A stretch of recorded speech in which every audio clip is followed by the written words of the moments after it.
अरे पुलिस का कौड़ी से डर नहीं खे, थाना में आना जाना बा बेटा, यह से मांझी ब्रांड के दुनिया दीवाना बा।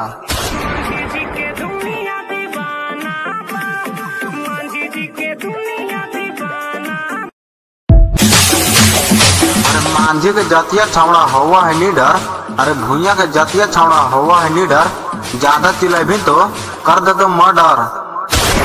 मांझी के बेटवा छौड़ा होवा हो लीडर रे, ज्यादा चिल्लाई बेटा कर दे तो बेटा ढेर गुमान करत बाटे अपना जिगरियार पर, मांझी ब्रांड का लेकर जाओ टांग ले वो हथियार पर।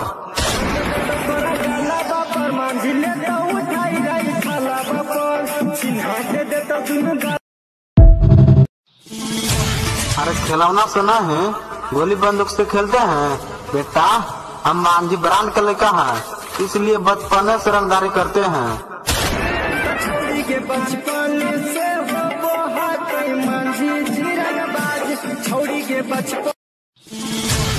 अरे भूया ब्रांड के सामने बोली बताओ कौन हो, अरे भूया ब्रांड के सामने बोली बताओ कौन हो बेटा, तोहरा के पता नहीं खे मांझी समाज के हर लड़का दबंग हो।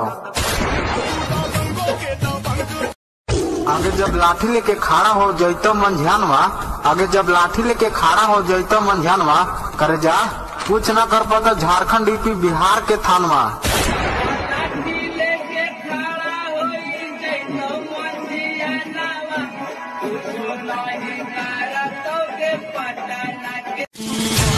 अरे लड़की पर झुकल लिखल नहीं खे राशि में, अरे लड़की पर झुकल लिखल नहीं खे राशि में, बाबू हम मांझी ब्रांड हैं इसलिए नाम आवेला बदमाशी में।